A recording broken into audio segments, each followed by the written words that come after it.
નમસ્કાર. અતુલ્ય આઈએસ અને ગુજરાત કરિયર એકેડેમીમાં તમારું સ્વાગત છે. અભિવાદન છે. પ્રિલિમિનરી પોઈન્ટ ઓફ વ્યૂ તમે તૈયારી કરતા હશો અને એ બરાબર ઓન ધ વે હશે તેવું માનું છું. કેટલીક ચર્ચા આજે કરવાની છે ડીવાયએસઓ અને રેવન્યુ તલાટી પ્રિલિમિનરી પોઈન્ટ ઓફ વ્યૂ. અનેક વિદ્યાર્થી મિત્રો ગભરાય છે, ટેન્શનમાં આવે છે કે કોર્સ કેવી રીતે કમ્પ્લીટ થાય. કોઈ પણ જગ્યાએ જોડાયેલા હશો તમે તો પણ આ ચિંતા તમને સતાવતી હશે અને એ સ્વાભાવિક છે. એ એટલા માટે સતાવતી હોય કે તમને વિષયો કેટલા છે, વધારે છે તેવું સમજાવવામાં આવે છે. વાસ્તવમાં એવું નથી મિત્રો. ડીવાયએસઓ અને રેવન્યુ તલાટી સાથે યુપીએસસી પણ ખરી, જીપીએસસી પણ ખરી. કોઈ પણ પ્રિલિમિનરી એક્ઝામિનેશન માત્ર ને માત્ર જનરલ સ્ટડી પર ડિપેન્ડન્ટ હોય છે. હું મારા શબ્દો પુનરાવર્તિત કરું છું. કોઈ પણ પ્રિલિમિનરી એક્ઝામિનેશન માત્ર ને માત્ર જનરલ સ્ટડી પર ડિપેન્ડન્ટ હોય છે. હવે જ્યારે જનરલ સ્ટડીની વાત આવે ત્યારે જનરલ સ્ટડી એક જ વિષય એવો છે, આ એક જ વિષય એવો છે, હું રિપીટ કરું છું થર્ડ ટાઈમ, આ એક જ વિષય એવો છે કે જો તમે આનો અભ્યાસ બરાબર કરો છો તો બધા જ પોઈન્ટ્સ આમાં કવર થઈ જાય છે, બધા જ મુદ્દાઓ કવર થઈ જાય છે, બધી વિષય સામગ્રી આમાં આવી જાય છે. એટલે કે તમારો કોર્સ, તમારું કન્ટેન્ટ, તમારું સિલેબસ, તમારું સ્ટ્રક્ચર આની અંદર આવી જાય છે. હવે એક સીધી વાત આવશે કે તો પછી એની અંદર કઈ કઈ વસ્તુઓનો સમાવેશ થાય છે અને વિદ્યાર્થીઓ ગભરાય છે શું કામ? કોચિંગ ઇન્ડસ્ટ્રી હોય કે પછી કોઈ પણ પ્રોગ્રામ હોય તો વિદ્યાર્થીઓને જનરલી પ્રિલિમિનરીના આસ્પેક્ટમાં કે જે યુપીએસસી હોય કે જીપીએસસી હોય કે પછી કોઈ પણ હોય તેવું સમજાવવામાં આવે કે તમારે 25, 30, 25, 30 વિષયોનો અભ્યાસ કરવાનો છે. હવે જનરલ સ્ટડી છે શું? Listen to me carefully. આપણે જ્યારે ગઈકાલે વાત કરેલી, ગઈકાલના સેશનમાં મેં તમને પ્લેટો અને એરિસ્ટોટલની વાત કરી હશે અથવા આગલા સેશનમાં કરી હશે. એ હું ફરીથી રિવાઇઝ કરું થોડુંક 2 મિનિટ માટે એમાં. તો એરિસ્ટોટલે એજ્યુકેશનના 3 પાર્ટ પાડીને વર્ગીકૃત કરીને આપણને કહ્યું, આજથી વિચારજો 375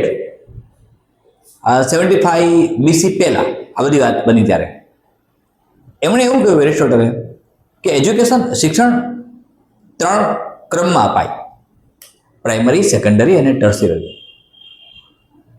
હવે પ્રાઇમરી, સેકન્ડરી અને ટર્શિયરી એજ્યુકેશનની વાત જ્યારે આવે છે ત્યારે આ ત્રણેય અભ્યાસમાં તમારી પાસે એક જનરલ સ્ટડી તૈયાર થાય છે. એરિસ્ટોટલનું બધો જ સ્ટડી જનરલ ઓબ્ઝર્વેશન ઉપર ગયો. He was a good observer and he thought very deeply about objects and many things. General સ્ટડીમાં જિયોગ્રાફી આવે, હિસ્ટ્રી આવે, ઇકોનોમિક્સ આવે, મેથેમેટિક્સ આવે, રિઝનિંગ આવે, સાયન્સ ટેકનોલોજી આવે. હવે જિયોગ્રાફીની વાત આવે, હિસ્ટ્રી આવે. હિસ્ટ્રીની વાત આવે મિત્રો ત્યારે મોટાભાગના જે પણ ઇન્સ્ટિટ્યૂટ સંકળાયેલા હોય છે કોચિંગ સાથે એ હિસ્ટ્રીને અલગ અલગ ડિવાઈડ કરશે. કેવી રીતે? કોઈ કહેશે Indian history, world history, Indian history, world history. હવે ઇન્ડિયન હિસ્ટ્રી ડિવાઈડ થઈ ફરીથી પાછી સ્ટેટ વાઇઝ હિસ્ટ્રીમાં: northern Indian history, southern Indian history, western Indian history અને ઈસ્ટર્ન ઇન્ડિયન હિસ્ટ્રી. સાથે જેવી વાત આવી વેસ્ટર્ન ઇન્ડિયન હિસ્ટ્રીની એટલે તરત જ એમાં ગુજરાત આવી ગયું. તો ગુજરાતની હિસ્ટ્રી, ગુજરાતની હિસ્ટ્રીનો અભ્યાસ કરીએ તો ડાયનેસ્ટી અલગ અલગ, સાથે અલગ અલગ ડિસ્ટ્રિક્ટની હિસ્ટ્રી, એરિયાની હિસ્ટ્રી. તો તમે વિચાર કરી શકો છો કે હિસ્ટ્રીના આપણે અત્યારે 10 થી 15 પાર્ટ પાડ્યા. વાસ્તવમાં હિસ્ટ્રી એક જ છે. લિસન ટુ મી કેરફુલી, એકદમ ધ્યાનથી સમજવાનો પ્રયત્ન કરો. એટલે એ મનમાં ડર ના રાખો. ગંગોત્રી ગંગા નદીનું રૂટ છે, અમરકંટક એ નર્મદા નદીનું રૂટ છે. હવે જ્યારે ગંગોત્રીની વાત કરીએ છીએ ત્યારે ગંગા નદીની ટ્રિબ્યુટરીઝ તમે જો અભ્યાસ કરશો, ગંગા રિવર, તો ગંગા રિવરની ટ્રિબ્યુટરીઝના અલગ અલગ રિજિયોનમાંથી જ્યાંથી પસાર થાય છે ત્યાં અલગ અલગ નામ એને મળે છે.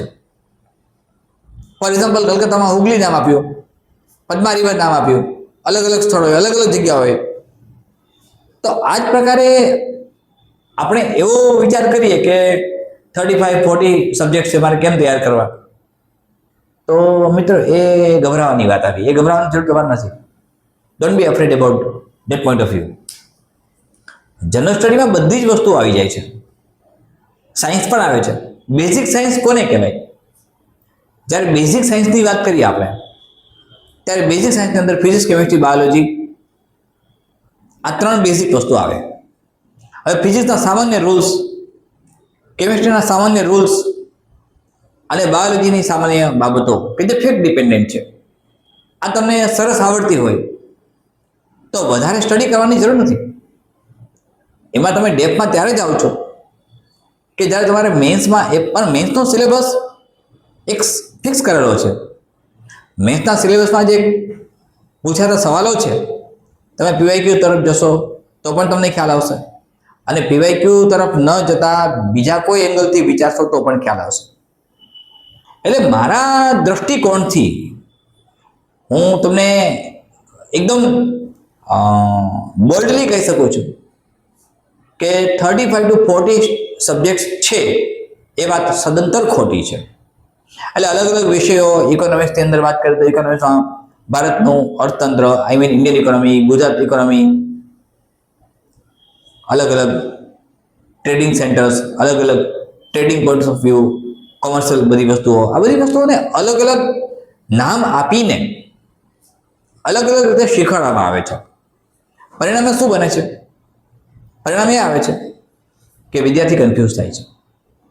વાસ્તવમાં 4 જ વિષયો, 4 થી 5 વિષયો એવા આવશે જેનો અભ્યાસ કરી લો એટલે તમારો જીપીએસસી, યુપીએસસી, રેવન્યુ તલાટી, ડીવાયએસઓ, આ બધાનો કોર્સ કમ્પ્લીટ થઈ જાય છે. તમારે એક ડગલું આગળ વધવું પડતું નથી. પણ આ જે 4-5 ટોપિક્સ છે એ તમારે એકદમ પરફેક્ટ ક્લિયર કરવા પડે, એકદમ પરફેક્ટ. અને તમારા હાથમાં હોય છે કે તમે કેવી રીતે ડીલિંગ કરો છો. એટલે તમારા અભ્યાસમાં ખામી નથી હોતી. તમારે ઓફિસર થવું છે, તમારે સ્ટડી કરવો છે, તમારા અભ્યાસમાં કોઈ જ ક્ષતિ નથી, તમારા વાંચનમાં સહેજ પણ ક્ષતિ નથી આવતી. તો ક્ષતિ ક્યાંથી આવે છે? એટલે જ મેં વારંવાર તમને કહ્યું છે મિત્રો કે તમે જ્યારે સિલેક્શન કરો છો, મેં કહ્યું ને કે યુપીએસસીની મારી તૈયારીઓ દરમિયાન જ્યારે મેં સિવિલ સર્વિસીસ મેન્સ પાસ કરી ત્યારે મારી તૈયારીઓ દરમિયાન જ્યારે અમે અભ્યાસ કરતા, જ્યારે હું અભ્યાસ કરતો ત્યારે રિસોર્સિસ નહોતા. એટલે વિકલ્પ પસંદ કરવાની કોઈ અવકાશ જ નહોતો કે આ નથી તો આ છે, આ નથી તો આ છે, આ નથી તો આ છે, એવું નહીં. જે હતું એ સ્વીકારીને તેમાં આગળ વધવાનું હતું, અને જે હતું તે ઓથેન્ટિકલ હતું. અત્યારે એવું બને છે ક્યાંક કશું બીજું આપ્યું હોય, ક્યાંક કશું બીજું આપ્યું હોય, ક્યાંક કશું બીજું આપ્યું હોય. ઇવન રેફરન્સ બુક્સની વાત આપણે જ્યારે કરીએ ત્યારે પણ એવું બનતું હોય છે. એટલે તમારા મનને વિક્ષુબ્ધ નહીં કરતા કે અલગ અલગ પ્રકારના સવાલો પૂછાય છે, અલગ અલગ પ્રકારે પૂછાશે, અલગ અલગ 30-35 સબ્જેક્ટ છે, તો તૈયાર કેમ કરવા, તૈયાર ક્યાંથી શરૂ કરવા, કયા પ્રકારે તૈયાર કરવા, એ કોઈ ગભરાવાની વાત નથી આવતી. એ કોઈ તમારા કન્ફ્યુઝનની વાત નથી આવતી. તમારે ત્યાંથી સહેજ પણ મૂંઝાવાની જરૂર નથી. એ બધું બરાબર છે, પણ તમે ધ્યાન આપો છો એક એવા એપ્રોચ ઉપર, તમે ધ્યાન આપો છો તમે એક એવા એટીટ્યુડ ઉપર કે તમને ખ્યાલ આવે છે કે આ સવાલો જનરલ સ્ટડીના છે. જનરલ સ્ટડી એકદમ બ્રોડ આસ્પેક્ટમાં છે, પણ જે વિષયો છે તેના, જેમાં જીઓગ્રાફી આવે, હિસ્ટ્રી આવે, ઇકોનોમિક્સ આવે, 4 થી 5 જ વિષય એવા બનશે, વધીને 7 subjects listen to me carefully. Maximum 7 subject એવા બનશે જેના પર તમારું પ્રભુત્વ આવી ગયું, જેના પરના ક્વેશ્ચન્સ તમે તૈયાર કર્યા. એના ડિમેન્શન તો અલગ અલગ હોય ને, ડિમેન્શન્સ અલગ અલગ હોય મિત્રો. જ્યારે બ્રેઇનનો આપણે સ્ટડી કરીએ છીએ, હ્યુમન બ્રેઇનનો, ત્યારે એક સેન્ટ્રલ નર્વસ સિસ્ટમ આવે છે જે સેન્ટરમાંથી પાસ થાય છે, અને એક પેરિફેરલ નર્વસ સિસ્ટમ આવે છે જે પેરિફેરીમાં છે. અને આ બંનેના કોમ્બિનેશનથી નર્વસ સિસ્ટમ બને છે. એનો બેઝિક યુનિટ ન્યુરોન છે.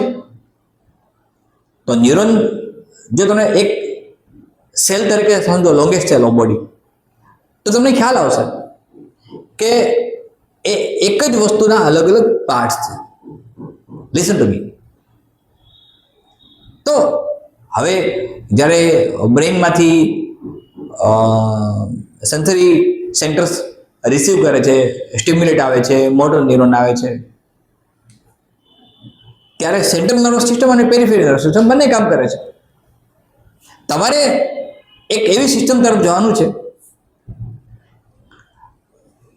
એકદમ ધ્યાનથી સમજવા પ્રયત્ન કરો મિત્રો. એક અદ્ભુત સિસ્ટમ છે રેટિક્યુલેટ એક્ટિવેટિંગ સિસ્ટમ. રેટિક્યુલેટ એક્ટિવેટિંગ સિસ્ટમ આ શું છે? આ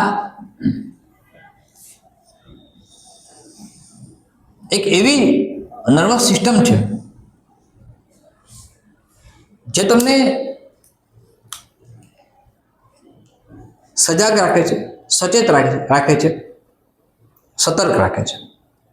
અને વોચમેન અથવા તો ડોરકીપરનું નામ આપવામાં આવ્યું છે. મિત્રો, એક શિકાગોમાં પ્રયોગ થયો, અને શિકાગોમાં જે પ્રયોગ થયો, તમે સમજો, તમારા પ્રિલિમિનરી પોઈન્ટ ઓફ વ્યૂ ખૂબ મહત્વની વાતમાં આવે છે.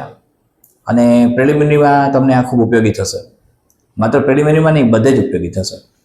એક પ્રેક્ટિકલ એવો થયો શિકાગોમાં કે એક એરપોર્ટની ખૂબ જ નજીક, ઇન્ટરનેશનલ એરપોર્ટની ખૂબ જ નજીક એક કપલને રહેવા માટે વ્યવસ્થા કરવામાં આવી.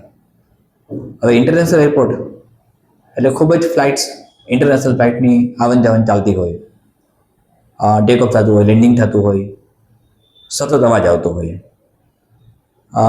રાત્રે જ્યારે કપલ, નાનું બાળક જે અપ્રોક્સિમેટલી 1.5 to 2 yearsનું હતું, સૂઈ જાય. હવે બાળક બાજુના રૂમમાં સૂવે, એને સુવડાવવામાં આવી જાય. જ્યારે સતત અવાજ આવે છે પ્લેનનો, ફ્લાઇટ્સનો, ત્યારે એ સતત ઘોંઘાટ ભર્યા અવાજની વચ્ચે પણ જો બાળકની ઊંઘ ઉડી ગઈ ને બાળક રડવા માંડ્યું, તો બાળકની માતા તરત જ જાગી જાય છે. તરત જ. ઇવન ખૂબ જ ઘોંઘાટ ચાલુ છે તો પણ બાળકના રડવાનો અવાજ જે એકદમ ધીમો છે એ માતા પાસે પહોંચી જાય છે, અને માતા સફાળી જાગી જાય છે અને બાળકને શાંત કરે છે. આ એક પ્રયોગ થયો. બીજો પ્રયોગ એ થયો કે બાળકની માતાને કહેવામાં આવ્યું કે 15 દિવસ તમારે અહીં નથી આવવાનું, એના પપ્પા ધ્યાન રાખશે. હવે બાળકના પપ્પાનું ત્યારે પહેલા પ્રયોગની અંદર ઊંઘ ઉડતી નહોતી.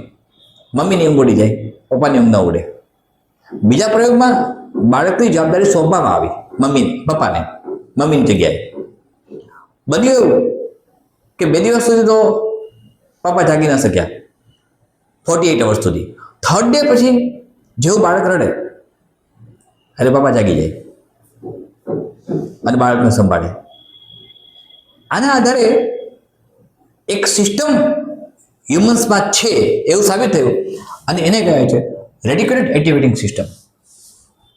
એટલે કે આપણને કોઈ સ્પર્શતી વસ્તુ હોય, આપણે એના માટે સજાગ રહીએ છીએ.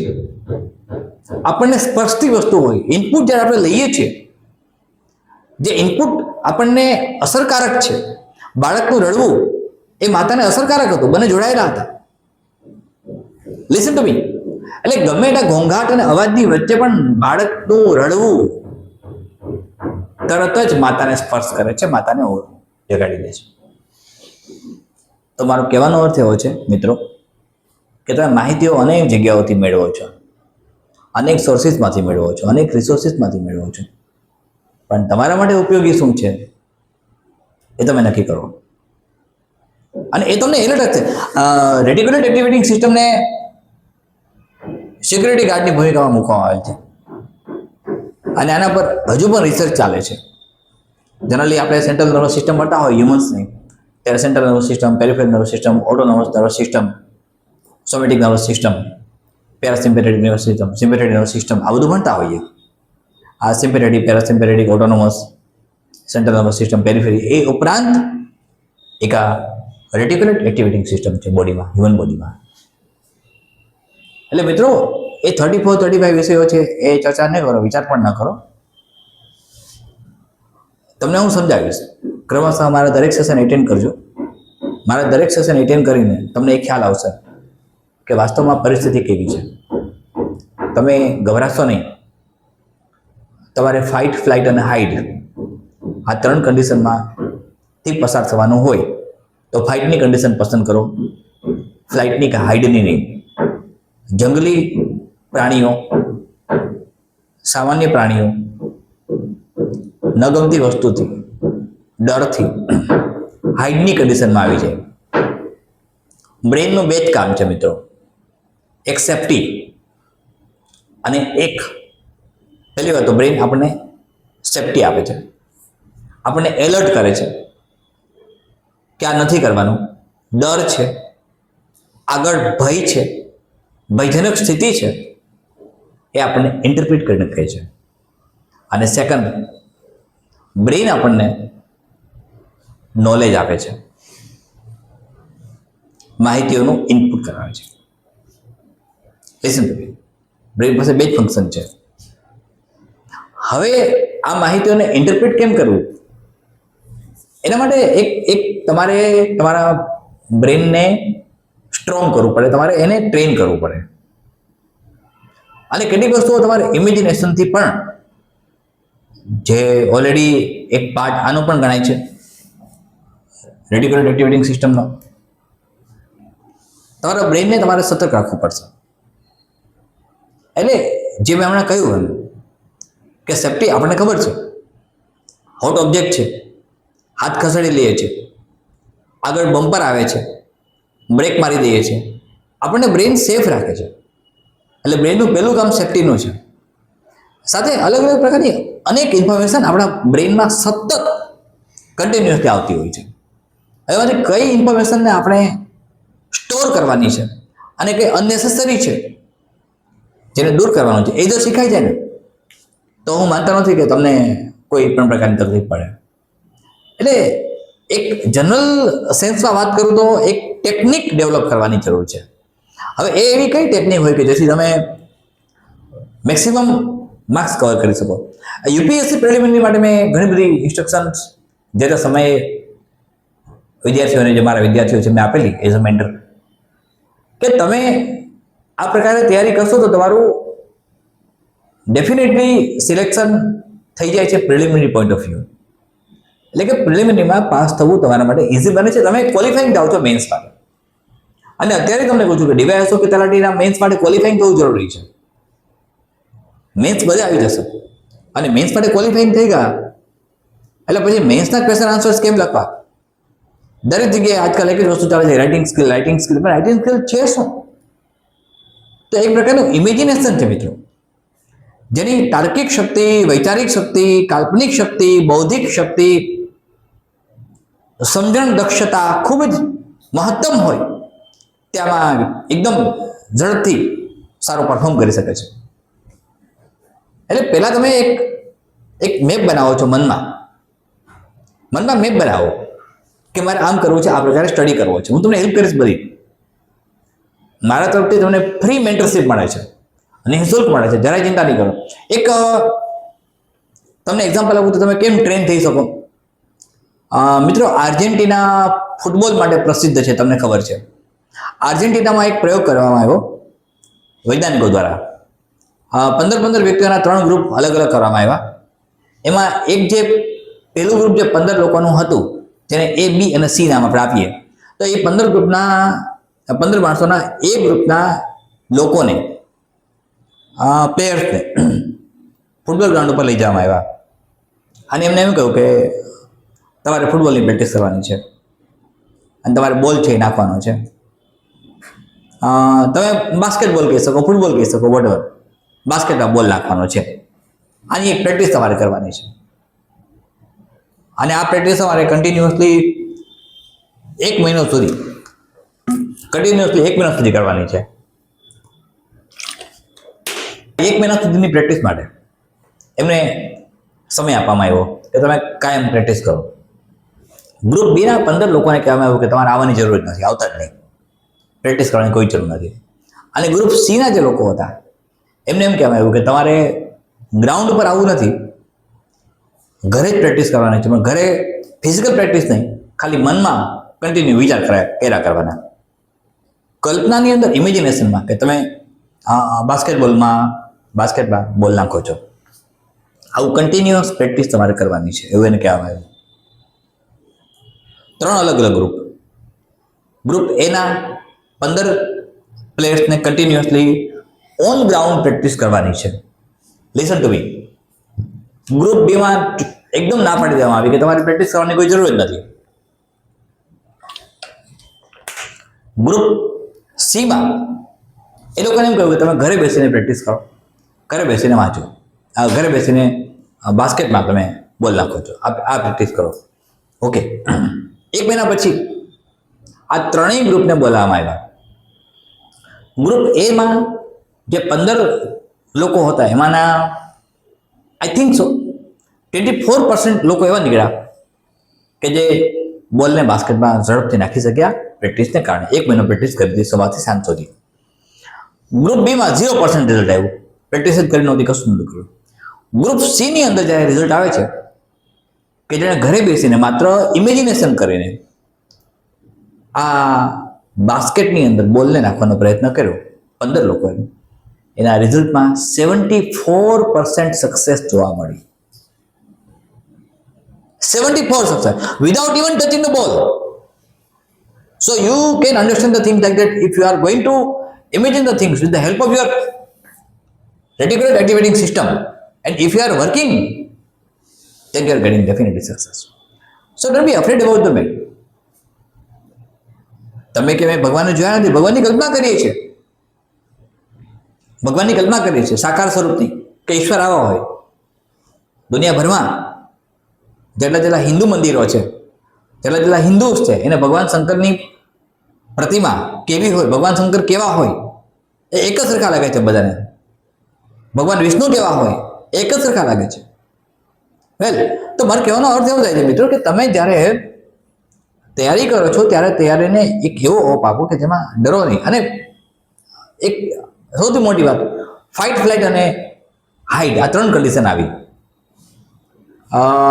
જંગલી પ્રાણીઓ, વસાહત પ્રાણીઓની હોય એ, ફોર એક્ઝામ્પલ બિલાડી હોય, ડોગને જુએ તો 3 કામ કરશે, 3 માંથી કોઈ પણ એક, ફાઇટ, ફ્લાઇટ અને હાઇડ. ફાઇટ તો એના હાથમાં નથી, ઝઘડવું તો. ફ્લાઇટ એટલે બહાર જતી રહેશે, અથવા તો હાઇડ, છુપાઈ જશે. પ્રાણીઓ સામાન્ય રીતે ભયથી છુપાઈ જાય, આક્રમણ ન કરે. જો એ સશક્ત ન હોય તો, સશક્ત હોય તો આક્રમણ કરશે. બિલાડી પર ડોગ આક્રમણ કરશે. વેલ, આ તમે સમજો છો. મનુષ્યમાં પણ એ લાગુ પડે છે, ફાઇટ, ફ્લાઇટ અને હાઇડ. કાં તો એ લડશે, કાં તો એ છટકી જશે, અને કાં તો એ છુપાઈ જશે. આ 3 કન્ડિશન આવે છે. તમારી કન્ડિશન ફાઇટની થવી જોઈએ, આક્રમણની થવી જોઈએ. તમારી સ્ટ્રેટેજી આક્રમક બનાવો, તમારી સ્ટ્રેટેજીને લૂઝ ન બનાવો. મિત્રો, એક સેશન મારો ઓલરેડી ચાલુ જ છે અત્યારે, એટલે આ સેશનને અહીંયા કમ્પ્લીટ કરું છું. તમને ફ્રી મેન્ટરશિપ ડિવાઇસ અને તલાટી રેવન્યુ બંને માટે મળે છે. જે લોકોને રજિસ્ટ્રેશન નથી કર્યા, જે લોકોએ, એ રજિસ્ટ્રેશન ફટાફટ કરાવી લેશે, ઝડપથી કરાવી લેશે. લિંક પર બધી જ વિગતો આપેલી છે. રજિસ્ટ્રેશન ફોર્મ આપેલા છે, એને પીડીએફમાં કન્વર્ટ કરી ભરી અને મોકલી આવો. ફ્રી મેન્ટરશિપ પ્રોગ્રામ હેઠળ તમને જ્યારે પણ તકલીફ પડે છે, જ્યારે પણ પ્રોબ્લેમ છે, જ્યારે પણ સમજાતો નથી, જ્યારે પણ ઇસ્યુઝ છે એકેડેમિક, ત્યારે વિના સંકોચે ફોન કરી શકો છો. વિના સંકોચે હેલ્પલાઇન નંબર પર મેસેજ કરી શકો છો. સતત વાંચતા રહેજો મિત્રો. ફરીથી મળીએ છીએ. ધન્યવાદ.